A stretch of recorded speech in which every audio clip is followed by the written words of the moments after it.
Happy Halloween and welcome to Wreaths by Marguerite. I'm Marguerite, owner and designer of Wreaths by Marguerite. Today I'm not doing a tutorial for a kit.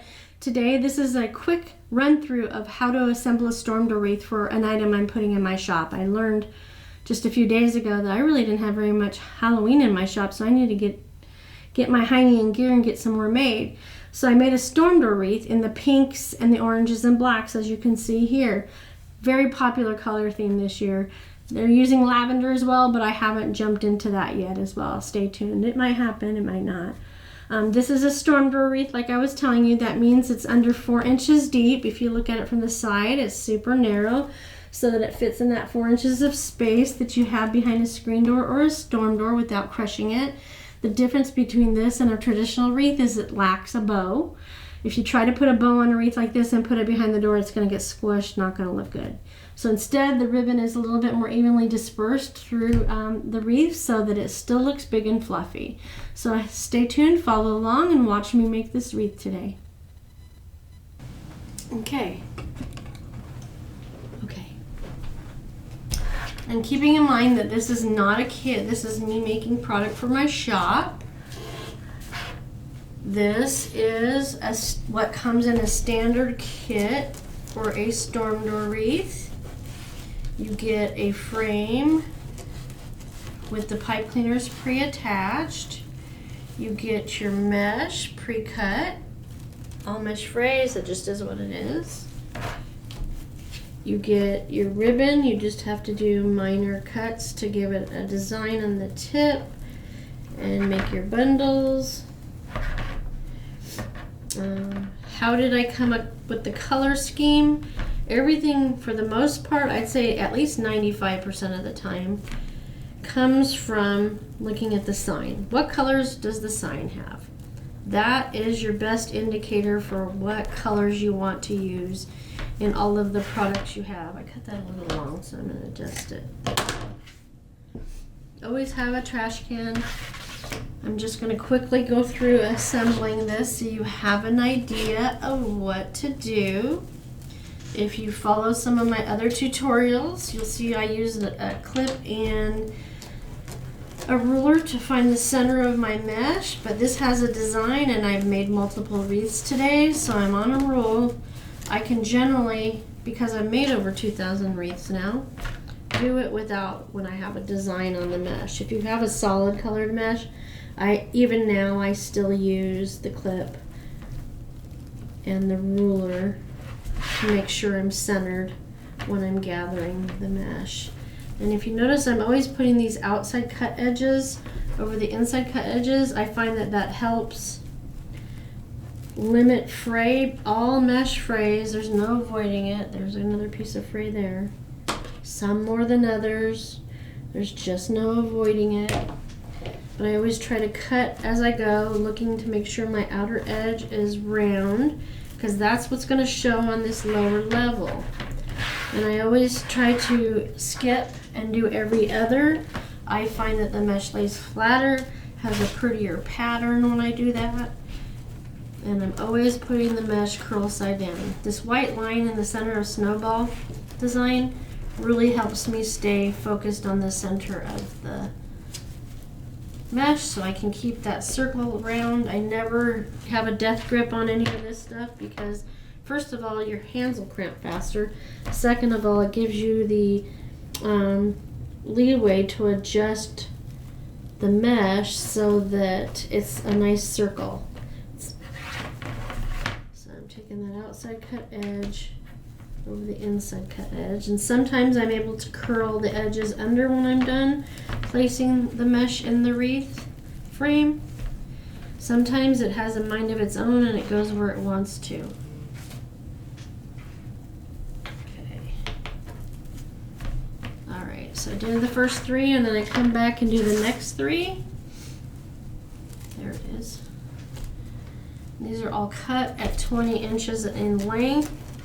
This is a 10.5 inch mesh. It's a little wider.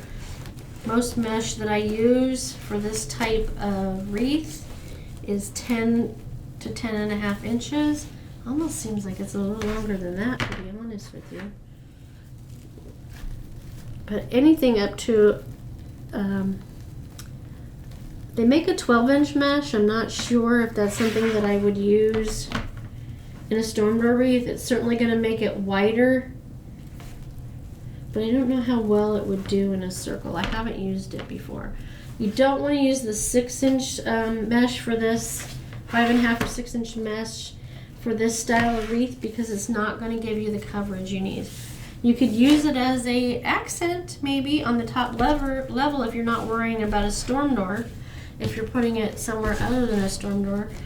Our goal with the storm door wreath is to get this thin enough but still look fluffy enough that it'll fit between the storm door and a screen door. Like I've said, you have 4 inches of space is the standard amount of space between a storm door and your regular door, or a screen door and your regular door. So that's the space we're working with and trying to keep under. This allows you to have a wreath that has a very cute fluffy look to it when you look at it head on, but is quite thin in the depth. So it fits in that space without giving it a look that has been smushed. That's why you stay away from a wreath with the bow if you have that situation. That would be for something if you wanted to put it on the outside of your screen or storm door, or if you don't have a screen or a storm door, or maybe under your outside light, or if you're putting it in the house or somewhere else. Like I've said before, this is a great style for a dorm, an office, a classroom, a retirement home, because it doesn't take up a whole lot of space. And if you have, whatever door you have is a standard size, generally speaking. So this is only about between a 20 and 22 inch width across on the wreath. So you've got more than enough to place it in those spots. So there's the first layer. I already pre-cut my ribbon. These are 12-inch pieces of ribbon. This has the ghost on it that matches exactly to the ghost that is on the sign. Where is it? This one. This one matches exactly. So that made that easy. We could have also used ribbon that had candy corn on it, because there's candy corn there, but I went with the colors in the secondary piece of ribbon. I like to break up my designs with a solid colored ribbon. You don't have to do that, but it's just one of my idiosyncrasies. I recommend having a chip clip to hold your mesh for measuring and gathering, but that's entirely up to you. We always lift the ribbon on top of the bottom ribbons to separate them, and you can put a little elbow grease into pulling on them. This ribbon is all wired ribbon in my kits, as well as 99.5% of the products I make. Gives you much more control of your project and your ribbon, and gets your ability to put the ribbon somewhere and make it stay a lot better. It's not flopping in the wind as much because it has that wire to help control its movement. There are a lot of things to think about, aren't there? I prefer a more linen-like ribbon because even if it gets wet, it dries up very easily and is good to go. The colors are all color fast and all of this stuff. So you're not going to have to worry about that. There are some polyester satiny ones. Those are very good too in the weather. But I just like the feel of linen. I don't know. I guess that makes me a linen ribbon snob, right? So see how these colors are all coming together to match that sign? I've got the right color orange. The ghosts match. I've got some black in there. You can use all designed ribbon, and you don't have to use a solid color ribbon. I just like to do that because it breaks it up. Okay? Everything that I'm doing here, I go through in the tutorial step by step so that you don't miss any of the process and have any problems putting it together or frustrations. Makes it a lot easier when you follow those. And with the kits, you get everything cut and cut. For the most part, you just have minimal cutting of the ribbon. And then you can just put it together in a short amount of time without a bunch of leftover supplies. If you're just doing this the one time, that's perfect because you don't have to figure out what to do with the rest of that ribbon. Because, you know, this takes less than half a roll of ribbon per each stormer wreath. But if you are going to make more, the kit is perfect so that you can experiment and try it out, figure out if this is something you want to do. And then you go invest, and then you become a ribbon addict, just like me. We will not talk about how much I have. But you gotta have the things to make the things, right? That's my story, and I'm sticking to it. And you notice when I'm doing this on this bottom layer of ribbon, I am adjusting the order of the ribbon on each side to give it a little bit more dimension. I don't usually do that on top. I won't say all the time. Sometimes I mix it up and do every other differently. We'll see what we end up doing on this wreath. See how pretty that is? The camera does not do the colors justice on these. The mesh is a pink snowball mesh with the little white is the snowball part of it. And don't worry if some of these ribbons are hiding under the others right now. That will get fixed at the end when I fluff the wreath, because the ribbon likes to move. I always recommend that you wear short sleeves when you're working on projects involving mesh for sure, because let me tell you, this mesh, no matter what kind it is, it acts like Velcro and it'll stick to everything. So it's also important to have a minimum of 3 feet of workspace. I like 6. This cutting mat is a 3-foot cutting mat, so that gives you an idea of where I'm at on space so far.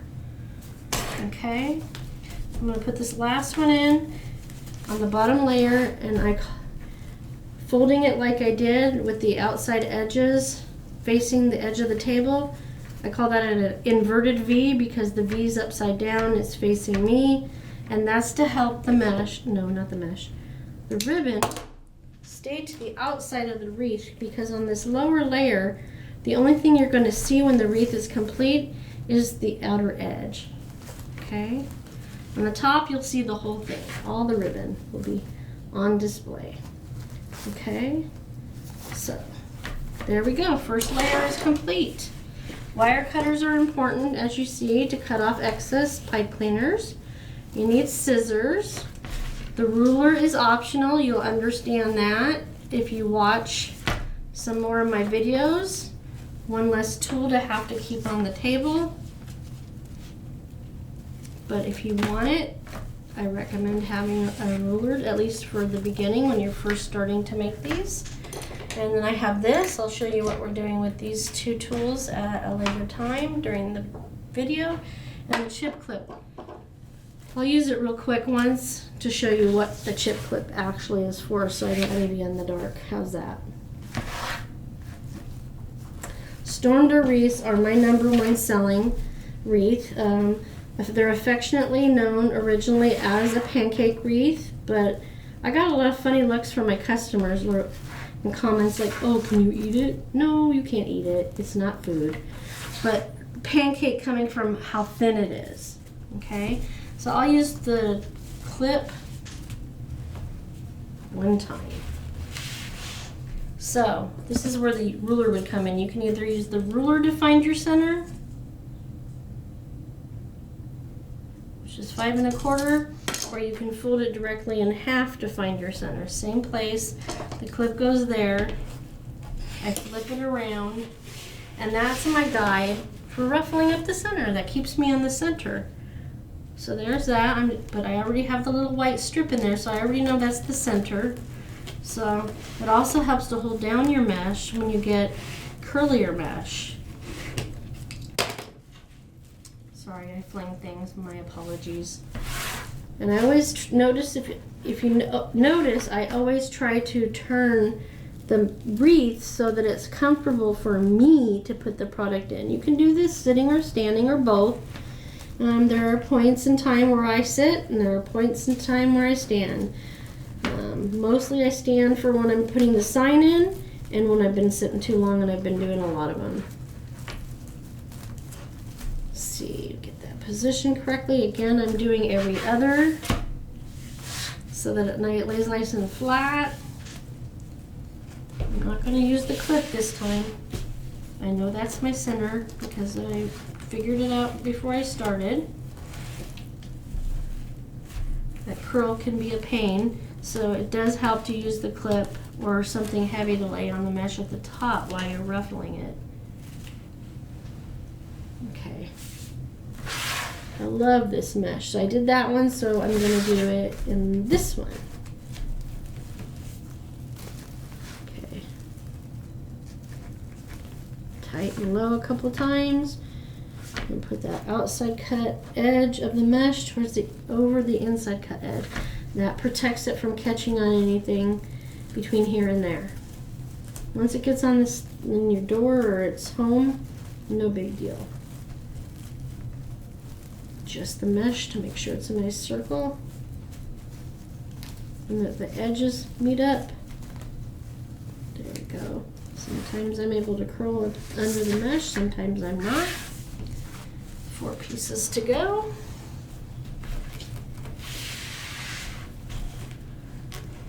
Ruffle, ruffle. This is how quickly I go when I pre-made kits for myself. We get into the busy season and shows are right on top of each other. I learned, I don't know, about 4 years ago that I was going to just start making kits with everything prepped and ready to go during the winter season, so that all I had to do was, for lack of a better way to put it, throw it together really quickly, which is how this was. This was all prepped and cut and ready to go. Everything was attached to the frame. So when I am really hustling, I can put one of these things together in a half hour. I don't know what it's going to be today. I've noticed when I talk, I slow down. But isn't that all of us? Okay. Always try to grab it from the pipe cleaners before I adjust the mesh so that I don't separate the threads and make the pattern look yucky. Okay, we got, that was the first 3, so now we're doing the final 3. So there's a total of 12 pieces of mesh. There's 3 different, I moved my table, oh my goodness. There's 12 pieces of mesh, 12 pipe cleaners on the frame, a 4-ring frame, gotta have 4 rings on it, 3 different ribbons. You can use 2 to 3 pieces of ribbon in each bundle, anywhere from all 3 being 2.5-inch wide ribbon, which is what I did today, or you can do a mixture of 1.5 and 2-inch, 1.5 and 2.5-inch ribbon. If you use all 2.5-inch ribbon, you're going to get more coverage of the mesh. It's just entirely personal choice. When I use 3, you really get really super great coverage. But I like the 1.5 inch as well, for sure. I used to use it a lot more. Now it's more of a 1 or 2 style per bundle. So you'll have 12 bundles with 3 ribbons on this particular project. So 12 is a common theme. 12-inch pieces of ribbon, 12 pipe cleaners, 12 pieces of each ribbon. Did I say 12 mesh? Yeah. A lot of 12s on this project. What's nice is when you're able to put it behind a screen door, storm or a screen door, you can protect it from the elements better and you get a longer life from your product. This is plastic and fabric, so it holds up really well in the weather. This mesh actually has the snowball mesh in it and tinsel throughout, so it gives it a little bit more sparkle. I'm telling you, words are hard sometimes. This one is not nearly as round as it should be, so we will definitely making adjustments here. I give you tips and tricks on how to put it together when I do the step-by-step tutorials, and I also give you some troubleshooting ideas if you make a boo-boo. There's just enough extra that if you make a little boo-boo in the kits, you can recover from it without being short. I always recommend to watch my tutorials when you do the kits one time before you actually go for it for real. When you get the kits, you also get written direction. So if you want to put notes on that, you can, to help you through the process. It's very, very detailed. This wreath will be available in my Etsy shop once the video goes live. If it's not available when you get there and you want one, reach out to me and I may or may not be able to accommodate another one for you. I think that one I like the best, so I'll put that at 12 o'clock. I'm going to position the sign between the four side pipe cleaners for the ribbon bundles, and then I'm going to make sure the ribbon on the bottom layer is out of the way, because I'm going to poke this plastic embroidery needle through the mesh. Makes it so much easier attaching signs, and pull the pipe cleaner in the back of the sign through. Pink, as you know, is popular this year. Lots of pink and bright orange for Halloween. So after selling out last year, I knew I wanted to do more. I used this sign once last year. I try not to use the same sign more than once a year. That way everybody gets something unique. And did you notice I'm not going around this way to put this pipe cleaners through the frame? That's so that my sign will sit flat and not cockeyed. I find that that makes a difference. It's not an original idea, just like the embroidery needle is not an original idea. I learned it from both of those things from mentors in the wreath making community. There's lots of us out there. You can get a lot of knowledge for free here on YouTube as well as Facebook. Okay, got that through. Let me make sure that's still centered where you want it to be. Hold the sign and flip it. And then I'm going to attach this. And move it under here. And creature habit. And wrap it around that bottom one. We always make sure that we tuck the tip of this pipe cleaner back into the wreath so it doesn't scratch a door. Very important reminder.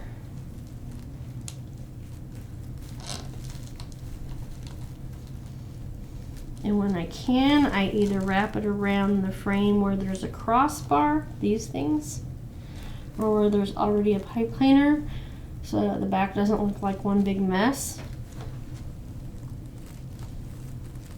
We want a nicely finished product for our customers. If we are doing this to sell, or even for ourselves, it's good to take care of yourself.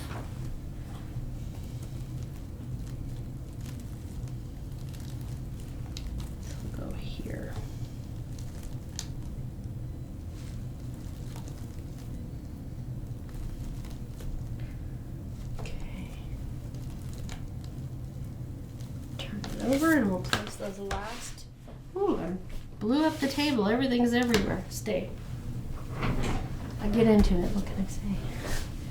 I always do the top center and the bottom center last because I like the way the ribbon looks framing the sign.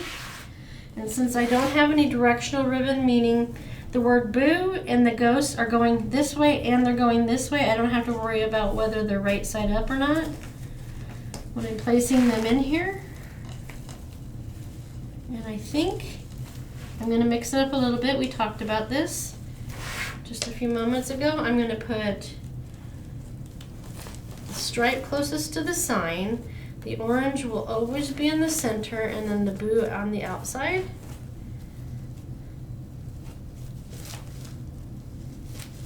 Turn it. Make it easier on myself. I like to run my fingers over it after I've done that. So that means since this goes this way, On this one, I'm going to have the blue ribbon closest to the sign overlapping.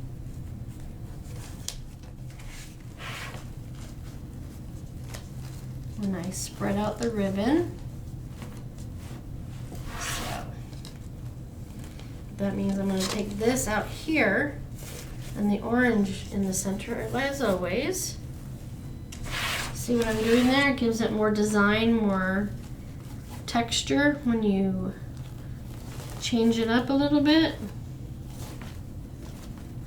And I'll come back at the end and work on those pipe cleaners. So that means this one we're not doing, so this should be the same design as that. So that and that are the same. So that and this and that will be the same. So it looks like every other is up, every other is down with the boo. Tighten it a couple of times.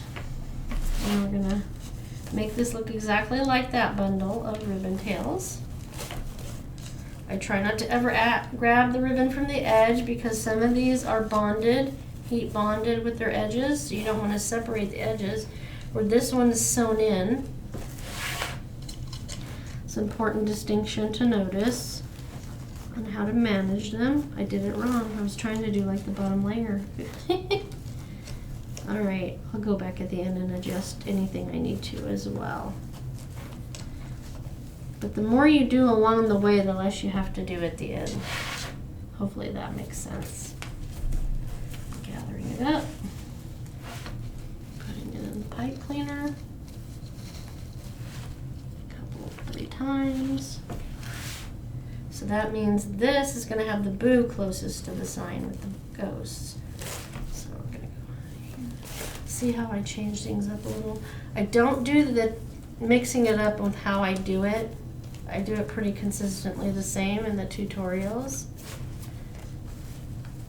This is just to get you an idea of how this works, to see if you have the interest to purchase a kit and do this on your own, plus to show you how I make these for my shop, which is Etsy. So now we're doing 6 o'clock and 12 o'clock. So these two are the same. So that means that the boo is going to be closest to the sign.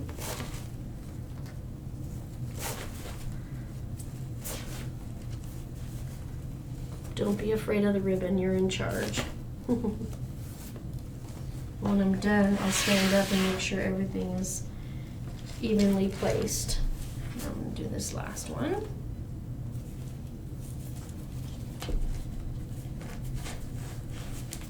Place it in the pipe cleaner. So this one has glitter in the sign too, as well as in this ribbon here. So we're going to put the stripe closest and the blue to the edge. All right, so I'm going to stand up and I'm going to position all this ribbon, and I'm going to go back now and I am going to curl these. You can curl them and hide them, or twist them like I did on the bottom and hide the pipe cleaner entirely so you only see the stub. You could add different elements to this space right here, gluing them or buttons, as long as it doesn't go any higher than the 4 inches, and you'll still have a beautiful design to put behind the door, storm door or screen door. I'm using a wood dowel to curl these. You could also use a pen or a pencil. They're about the same diameter to get the effect. You can also curl them like this and then pull them out so you can see the curly Q, but I'm not doing that on this one.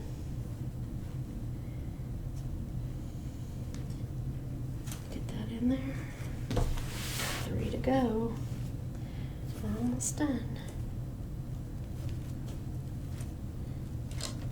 I'm also open to suggestions for kits I can make for the next year, 2025. I finished up the filming for 2024 already, can you believe it? So that's done.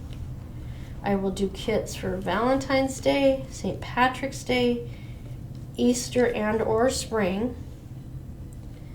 Patriotic, fall, Halloween, and Christmas. I'm thinking next year a New Year's wreath would be a great kit since I didn't get to one this year. Give me some other ideas. I'll be happy to take a look at what you're thinking. And as always, you're welcome to comment. Let me get these positioned where I want them to be, not covering the words. And making sure all the ribbon is seen. We want to make sure all this beautiful ribbon is seen.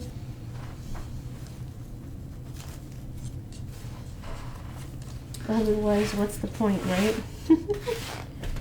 This one, I like to curl it a little bit more. It'll still lay flat enough in the doors. If you have a storm or a screen door, with that mesh, position that ribbon.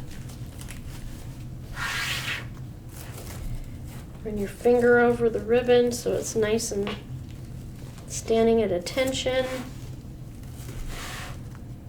And your edges aren't curled in like that.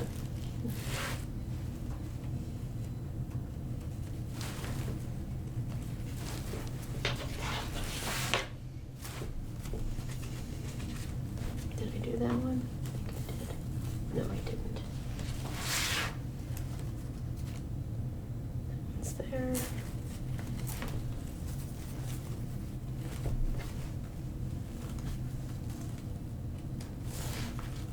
All right. And there we go. Fun, festive, and pink. Does that help at all? How about there? Do I want to turn that light back on? All right. There you have it. Okay, there you have it. See, it really wasn't that difficult. I know I went through it a lot quicker than I do in the tutorials for the kits, but if you want to make something like this, you just need to follow along one of the tutorials I made earlier in the year, 2024, where I give all the details, every single piece of material I walk you through. And if you'd like to make a kit, make sure you tune into my Etsy shop and see all the goodies I have. I have something for every major holiday of the year, everyday stuff, as well as just because pixie wreaths, larger wreaths. I do a lot of different things. So there's quite a library now in the YouTube channel that you can choose from to look at. So many fun things. And if you want to try something different, haven't done this before, start with the storm door wreath. It's one of the easiest ones to make with the best results. So thank you again for joining me. I know you can spend your time doing anything, and the fact that you're spending time with me today, I really appreciate that. If you like anything you've seen, you can subscribe to my YouTube channel and you will receive notifications whenever a new video is coming out. I generally do them Sunday afternoons for release. I'm in Nebraska, so that's about 1 o'clock Mountain Standard Time, okay? I'm also on several other social media platforms if you'd like to follow me there as well. I'm on Facebook. Etsy is the place to buy my product. Instagram and Pinterest as well. And I use the same name throughout everything, which is Wreaths by Marguerite. So thank you once again, and I hope you enjoy this and have a great day, a happy holiday. I'm even in my Halloween attire. I'm ready. I'm ready for the summer to be over. Take care. Bye-bye.